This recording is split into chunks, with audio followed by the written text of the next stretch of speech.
వైకాపా నాయకులకు తలపొగరు నెత్తెక్కెక్కి మదంతో వ్యవహరిస్తున్నారని వారి తాట తీసి కింద కూర్చోబెడతామని ఉప ముఖ్యమంత్రి పవన్ కళ్యాణ్ హెచ్చరించారు. అధికారులపై దాడి చేయడం వారికి పరిపాటిగా మారిందని, ఎన్డీఏ ప్రభుత్వంలో ఇలాంటివి పునరావృతమైతే చర్యలు కఠినంగా ఉంటాయని స్పష్టం చేశారు. దళిత ఎంపీడీఓపై దాడి చేసిన వైకాపా నేత జిల్లా సుదర్శన్ రెడ్డి సహా అతని అనుచరులకు ఎలాంటి కఠిన శిక్షలు పడాలో ప్రభుత్వం గట్టి నిర్ణయం తీసుకుంటుందని తెలిపారు. కడప ప్రభుత్వ సర్వజన ఆసుపత్రిలో చికిత్స పొందుతున్న అన్నమయ్య జిల్లా గాలివీడు ఎంపీడీఓ జవహర్ బాబును పవన్ కళ్యాణ్ పరామర్శించారు. అతని ఆరోగ్య పరిస్థితిపై వైద్యులను అడిగి తెలుసుకున్నారు. కుటుంబ సభ్యులను ఓదార్చారు. సరైన వైద్య విధానాలు జరుగుతున్నాయి లేదని దాని గురించి మాట్లాడాం.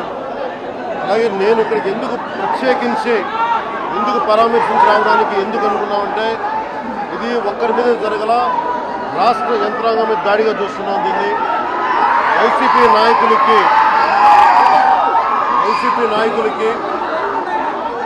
11 సీట్లు ప్రజలు పరిమితం చేసినా కానీ ఇంకా అహంకారం చావాలా.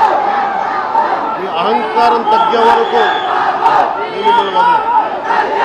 ఇతనికి దాడి చేయడం అనేది కొత్త కాదు. జిల్లా సుదర్శన్ రెడ్డి గారికి గతంలో కూడా ఈయన ఇదే ఎంపీడీఓలో ఈ ప్రతాప్ గారి మీద దాడి చేశారు, శేఖర్ నాయక్ గారి మీద దాడి చేశారు, అలాగే శ్రీనివాసులు రెడ్డి గారి మీద దాడి చేశారు. ఇది వీళ్ళ రాజ్యాలు అనుకుంటా ఉన్నారు. ఇష్టానికి మేము చేసుకోవచ్చు.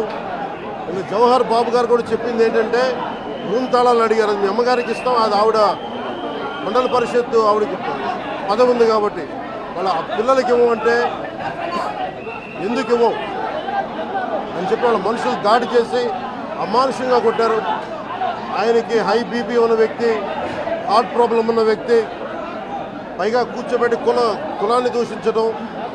దీనికి వీళ్ళ అహంకారానికి కులం ఏం లేదా. ఎవరైనా సరే, శ్రీనివాసరెడ్డి గారు కావచ్చు, శేఖర్ నాయక్ గారు కావచ్చు, ప్రతాప్ గారు కావచ్చు, జవహర్ గారు కావచ్చు, ఎవరి మీదైనా సరే వాళ్ళకి ఆధిపత్యానికి అడ్డుకుంటే మటుకు వీళ్ళకి ఇదే.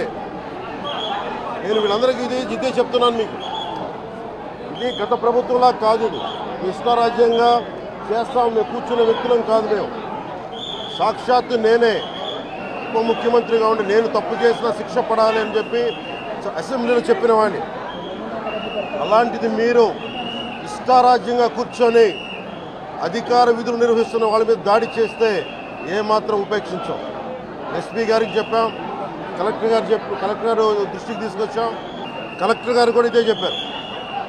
నిన్న కొట్టగానే వెంటనే ఆయన విజయవాడలో ఉంటే ఆయన దృష్టికి తీసుకొస్తే వెంటనే ఎస్ఐని కానిస్టేబుల్స్ని పంపించిన